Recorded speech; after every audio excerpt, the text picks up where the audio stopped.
Bonjour à tous et bienvenue pour ce bilan de la saison 3 de Decode Lyoko. Donc c'est une vidéo en plusieurs parties qui va être très longue, donc commençons tout de suite. Alors tout d'abord on va faire un petit bilan de la saison 3. C'est une saison que j'adore. La saison 3 de Code Lyoko, je trouve qu'elle propose de nouvelles choses, des choses qu'on n'avait pas forcément l'habitude de voir, mais des choses un peu plus surnaturelles, des choses qui au final sont pas très logiques. Et c'est drôle parce que vraiment, je crois que c'était ma saison préférée quand j'étais petit, mais en la revoyant, je me dis, ouais, il y a pas mal de défauts. Après, c'est aussi une saison plus courte. Du coup, ce qu'elle propose, c'est plus dense et quasiment chaque épisode, à 2 exceptions près, je crois, font avancer l'intrigue d'une manière ou d'une autre. C'est quand même une bonne saison. C'est juste pas la meilleure, je trouve, mais ça reste quand même vachement appréciable à voir.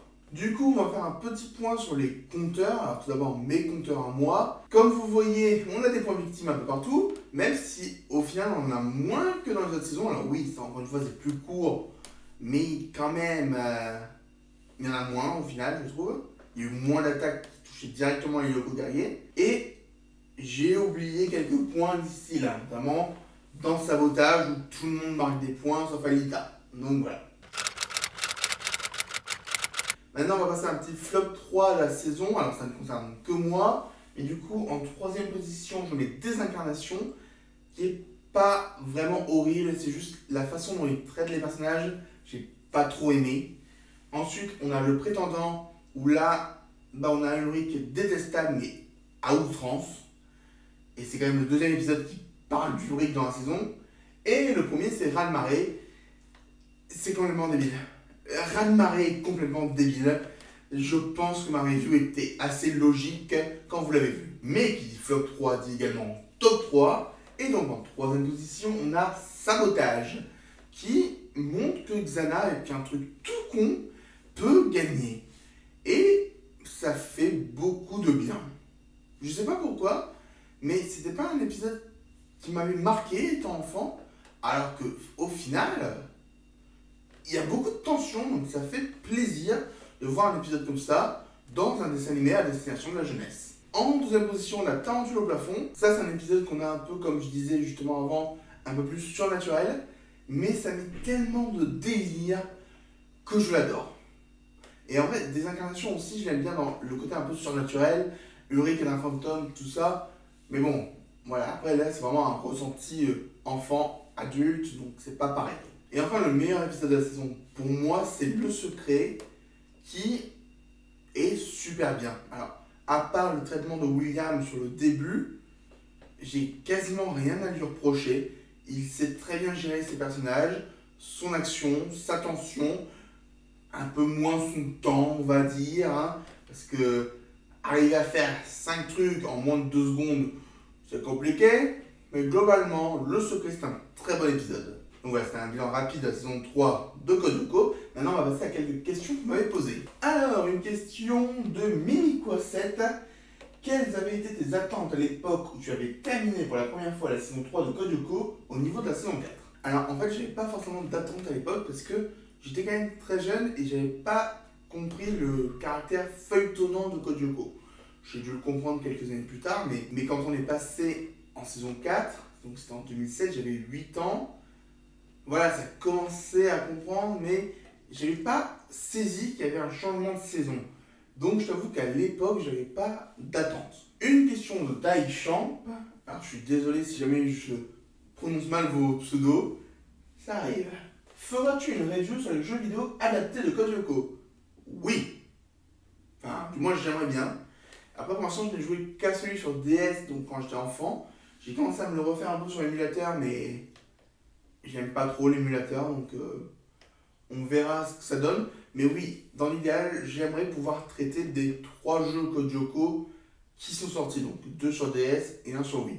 Et donc la deuxième question de ta part, connais-tu le jeu vidéo Code Lyoko fait par Dark Guillaume, qui est une vraie suite de la série de base, et pas cette infâme Code Lyoko Evolution? C'est une sorte de visual novel, et on fera un gameplay sur ce fangame. Non, je ne connais pas. Ça peut être intéressant, mais je ne connais pas. Maintenant, des questions de Antoine Pascal. Je sais que ton épisode préféré est Marabunta. T'as tout compris. Mais quel est l'épisode que tu détestes le plus? Alors, ça j'avoue que je vais attendre d'avoir revu tous les épisodes pour pouvoir y répondre. Même si pour l'instant, certains sont en bonne position comme Raz-de-marée ou 36e dessous. Quand tu as commencé les codes Yoko Révolution, avais-tu prévu dès le début de faire les décodes Yoko ou est-ce que c'est au fur et à mesure que tu t'es dit tiens, si je faisais une émission pour expliquer en quoi Code Yoko est génial et en quoi Évolution n'a rien compris au génie de la série base? Alors, au tout début, oui, je voulais parler de Code Yoko. Mais je me suis dit, non, ça va pas le faire. Parce que Code Yoko Evolution, ce qui est drôle, c'est que je peux m'énerver dessus. Code Yoko, j'ai pas envie de m'énerver dessus. Donc, j'ai dit, bon, on va pas le faire. Mais au fur et à mesure que je m'énervais du coup sur les Code Yoko Révolution, d'ailleurs, si vous les avez pas vus, allez-y. C'est avant des Code Yoko, du coup, pour ma chronologie, mais c'est marrant. Et surtout, si vous voulez pas voir Code Yoko Evolution en entier, c'est un très bon remède, on va dire.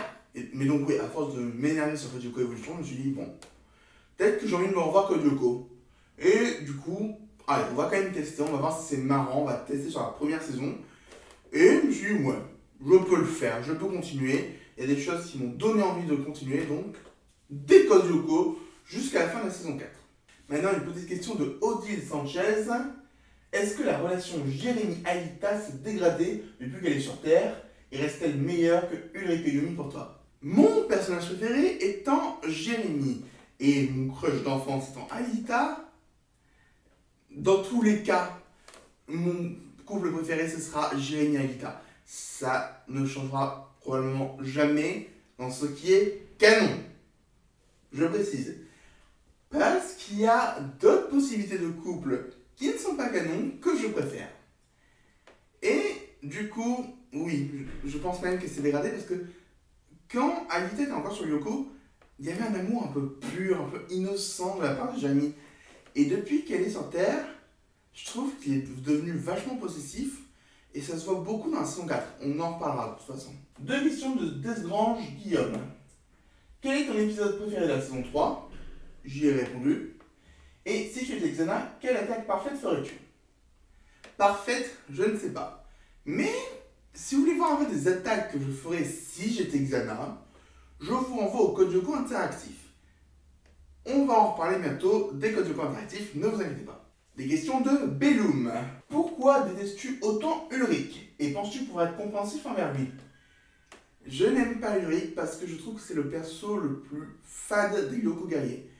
En vrai, c'est pas tant que je le déteste, c'est juste que, voilà, pour moi, c'est perso. Ils ont tous quelque chose d'intéressant, sauf Ulrich qui est perso. Et ça m'énerve parfois d'avoir son égoïsme, le fait que, voilà, il la joue vachement solo. C'est pénible. Mais après, je suis compréhensif envers lui dans certains points, notamment dans Désincarnation. Madame Hertz, c'est horrible avec lui. Et dans le dernier épisode de la saison, son père, c'est juste n'importe quoi. Honnêtement, je comprends la pression qu'il puisse avoir, mais certaines de ses décisions et certains traits de son caractère, je ne les aime juste pas. Et une dernière question, est-ce que ça va, Dan Cesserne? Je dors très peu, j'avoue que j'ai quelques petits soucis, je suis assez fatigué et j'aimerais bien pouvoir me reposer, mais c'est un mot que je ne connais pas dans mon vocabulaire. Surtout qu'au moment où je tourne cette vidéo, je suis sorti il y a 2-3 jours des urgences, donc vous inquiétez pas, tout va bien. C'est juste que je me suis fait rouler dessus par une voiture à l'arrêt. Oui, je n'ai vraiment pas de chance. Donc je vous mettrai tout en description si ça vous intéresse, parce que voilà, peut-être que tout le monde n'est pas venu pour ça. Et c'est vrai que c'est pas forcément cool d'avoir mal à la jambe.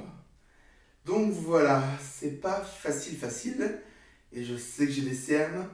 Et je pense que si un jour j'ai de la YouTube money, ce sera pour de l'anti-cerne. Hein. Je sais que j'ai des cernes, c'est depuis longtemps et ça fait partie de moi. Et dès les premières saisons de Code Yoko, on me le faisait remarquer.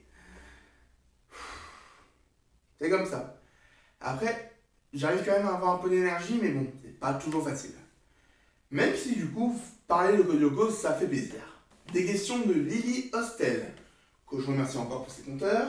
En redécouvrant les épisodes de Code Yoko pour les critiquer, est-ce que des choses que tu avais oubliées t'ont crispé ou étonné? Oui, totalement.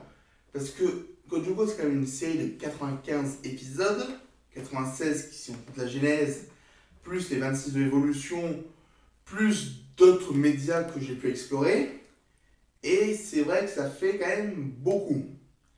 Donc on oublie certaines choses. Notamment, j'avais oublié que Odd est un forceur en 36e dessous. Donc ça fait que, en voyant certains où j'avais quasiment tout oublié de ce qui se faisait, soit Kadik, soit précisément sur Yoko, j'ai dit, ok, j'avais complètement zappé que c'était comme ça. Et par contre, il y en a d'autres où j'étais agréablement surpris. Après, c'est aussi peut-être le fait que j'ai grandi. Parce que la dernière fois que j'ai regardé Code Lyoko, c'était il y a à peu près 5 ans. Et j'avais pas la même mentalité que maintenant. Donc, on oublie certaines choses. Et puis là, le fait de vraiment faire les décodes Lyoko, je m'attarde sur les détails. J'essaye vraiment de voir tous les petits trucs. Des fois, je fais des arrêts sans image. Vous pouvez le voir dans les vlogs surtout. Ce qui fait que ça te prend un peu plus, tu l'étudies un peu plus, ça te marque. Après, qui vous dit que dans 2-3 ans, j'aurai pas tout oublié, on ne sait pas. Mais bon, c'est vrai que redécouvrir la série, ça fait du bien, mais il y a des choses qui t'étonnent. Est-ce que tu as déjà lu les livres qui proposent un univers alternatif à la série de base? Alors, si tu parles des romans de Code Lyoko, oui, j'ai commencé le premier, mais j'en ai pas lu d'autres. Après, j'ai aussi lu les magazines, parce qu'il y a eu des magazines Code Lyoko. On en parlera un jour sûrement. Mais après, si tu parles de fanfiction, j'en ai pas lu énormément. Parce que bizarrement, j'en trouve beaucoup, mais en anglais. Et je ne suis pas très à l'aise avec la langue de Shakespeare. Du coup, généralement, je les laisse assez vite tomber. C'est un petit problème, je sais. Mais c'est vrai que lire sur du Code Lyoko, ça peut être intéressant. Après, je pense que c'est aussi une série qui marche beaucoup sur son visuel. Donc, à voir si ça marche autant. Par contre, j'ai écrit une fois une fanfiction sur Code Lyoko. C'est un mélange entre Code Lyoko et un chant de Noël. Si vous insistez, je vous passerai peut-être le lien. Insistez vraiment. Abonnez-vous. Faut vraiment que je le dise dans les décos Lyoko et pas dans les vidéos que personne regarde. Je suis très mauvais stratège. Plusieurs questions de Archangelus Rise of the Wizard. Wizard comme The Wizard of Waverly Place, n'oublie pas le TikTok. On en parle à la fin. D'après toi, pourrait-on faire un jeu du fétiche du jour pour Code Lyoko? Alors, pour ceux qui ne connaissent pas, le fétiche du jour, c'est quelque chose que fait le youtubeur Mayolek, dont je m'inspire énormément et dont j'ai parlé dans le dernier bilan, où en fait, lui, il chronique la série Totally Spice et il y a une théorie comme quoi chaque épisode de Totally Spice est un fétiche. Et pour Code Lyoko, je pense qu'on pourrait faire pareil. C'est juste que ça serait quand même vachement lié aux attaques de Xana et donc un peu redondant. Parce que ce qui est bien avec les Totally Splash, du coup, c'est que parfois il va chercher des fétiches, mais pas dans l'attaque en elle-même. Du coup, Code Lyoko, on pourrait le faire, mais je pense que c'est pas très intéressant. C'est pour ça que j'ai essayé notamment de prendre d'autres angles par rapport à ça. Sinon, si Xana t'avait xanatifié, qu'aurais-tu fait comme attaque? Bah, si Xana m'avait xanatifié, je pense que j'aurais juste obéi. Les xanatifiés n'ont pas vraiment de libre arbitre, hein. Ou alors, pire, j'aurais dit du bien de Code Lyoko Evolution. Comme si ça m'était déjà arrivé. Non. Et après, il a posé quelques questions personnelles. Alors, du coup, c'est pas trop le but de cette FAQ qui doit porter sur Code Lyoko, mais je vais essayer d'y répondre vite fait. Si tu étais dans l'univers de Fairy Tail, à quelle magie je m'essaierais? Je n'ai pas vu Fairy Tail. Si j'étais dans l'univers de One Piece, quel fruit du démon je saurais? Je n'ai pas vu One Piece. Et si j'étais un méchant dans Totally Spice, quel serait mon background, mon plan et mon arme? Et ça, je ne vais pas dire que je n'ai pas vu Totally Spice, mais j'avoue que ta question m'a donné envie de vraiment y réfléchir. Donc, si un jour je fais une vraie FAQ, repose-la moi. Et là, j'essaie vraiment de vous développer tout ce que j'aurais mis dessus. Parce que je pense que ça va être très intéressant comme petit délire. Petite question de la sorcière à lunettes. Si tu étais un Lyoko guerrier, quel pouvoir arme aurais-tu? Alors, tout d'abord, j'ai souvent joué à être un Lyoko guerrier quand j'étais plus jeune. Avant la saison 3, j'avais un peu les mêmes armes qu'Alita, sauf qu'au lieu d'avoir des boules d'énergie rose, c'était entre du bleu et du noir. Et quand elle a eu ces boules d'énergie à elle, je me suis dit, bon, on va peut-être changer.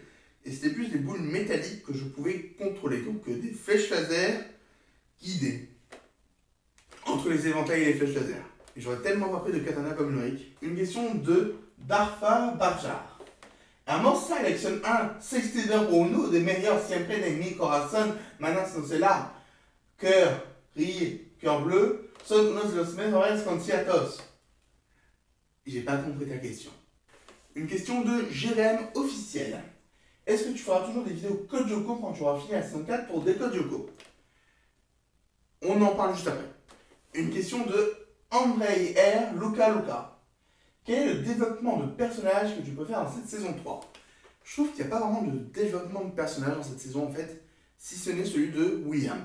Donc celui de William, mais qui est sur seulement 3 ou 4 épisodes. Question de Curbo97, qui est l'une des abonnés les plus fidèles, qui me suit depuis le début quasiment. Qu'est-ce qui te plaît le plus quand tu écris les Decode Lyoko?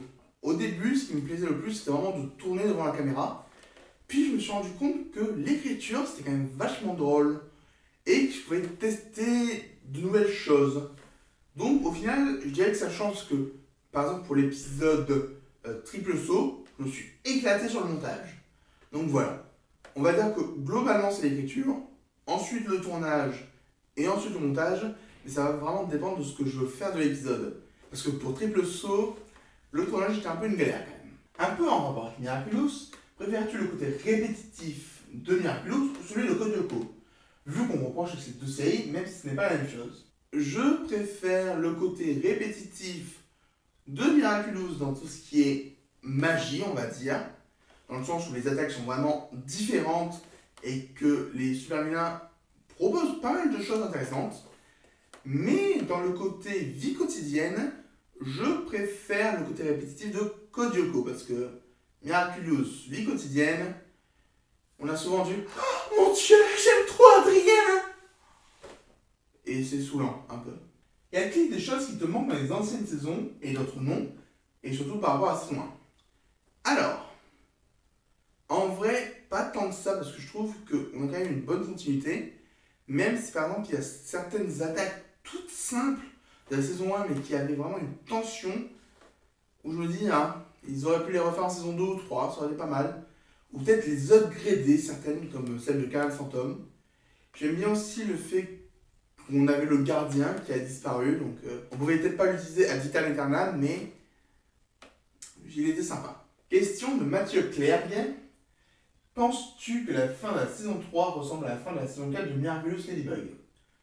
Alors, je vais essayer de ne pas spoiler la fin de saison 4 de Ladybug pour ceux qui ne l'ont pas vu, mais je dirais plus qu'elle ressemble à la fin de saison 2, dans le sens où, timecode pour ceux qui veulent vraiment rien savoir, dans le sens où, en fin de saison 2 de Code Lyoko, on a vraiment l'impression de tout est foutu. Alors qu'en fin de saison 3, là, vraiment tout est foutu, mais il y a encore un petit espoir, notamment avec la toute dernière image avec William qui se réveille, et je me dis, ok. La saison 4 de Miraculous, on a un peu la même impression que ah, tout est foutu. Donc, si je devais vraiment comparer, je dirais saison 2 de Code Lyoko et saison 4 de Miraculous. Une question de Maître Kayon. Préfères-tu le couple Alita-Jeremy ou Alita-Odd? Et c'est là qu'on parle des couples non canons. Parce que voilà, oui, j'aime le couple Alita-Jeremy, mais Alita va tellement mieux avec Odd. Ou même pire, Alita va bien mieux avec William. Pour moi, on peut laisser Ulrich et Yumi ensemble, ils vont bien ensemble. Mais Alita et Jérémy, ce couple ne pourrait pas fonctionner dans la vraie vie. Jérémy est un connard. On le verra vraiment en saison 4, je vous le dis, mais pour moi, Alita Odd ou Alita William, ou soyons fous, Alita Odd et William, moi j'achète. Donc si vous faites une suite officielle à Code Lyoko, oh pensez-y, c'est pas mal. Hein. Allez-y, dispersez les couples, reformez-le, faites des beaux couples. Une question de Monsieur Frodon. Quel pouvoir est selon toi le plus fort dans la série? C'est d'être utilisé à son max. Donc avec un maximum d'inventivité et de possibilités. Et si par pouvoir, je parle des pouvoirs spéciaux de nos Lyoko guerriers, donc le super sprint, la télékinésie, la création et, allez, on va dire, la prémonition pour Odd, je dirais que c'est le super sprint le plus fort. Parce que la vitesse, souvent, met plus de dégâts. C'est juste que c'est pas utilisé à son plein potentiel. Et c'est dommage parce que Ulrich, avec un sabre, c'est bof. Mais avec le super sprint, il pourrait vraiment faire des dégâts. Et plusieurs fois, le super sprint, il aurait pu sauver tellement la situation. Ensuite, je pense qu'il y a aussi le pouvoir de création qui est pas mal, mais qui va pas aider partout. Mais si on l'utilisait bien et s'il était vraiment illimité, Alita serait quasiment jamais en danger. Elle pourrait faire en sorte d'être tout le temps sous quelque chose et de recréer quelque chose au fur et à mesure. Donc voilà, c'est pas mal. Et si on associe à la télékinésie, genre, elle s'enveloppe d'une pierre, et t'as Yumi qui la balance près de la tour. Voilà, il n'en faut pas plus. Mais bon, on n'aura pas ça. Et ensuite, du coup, pour la prémonition de Odd, c'était bof en vrai. On doit l'avoir vu dans 3-4 épisodes de la saison 1. Et après, les scénaristes l'ont oublié eux-mêmes. C'est pour ça qu'on en parle dans Triple Saut. Donc, ouais.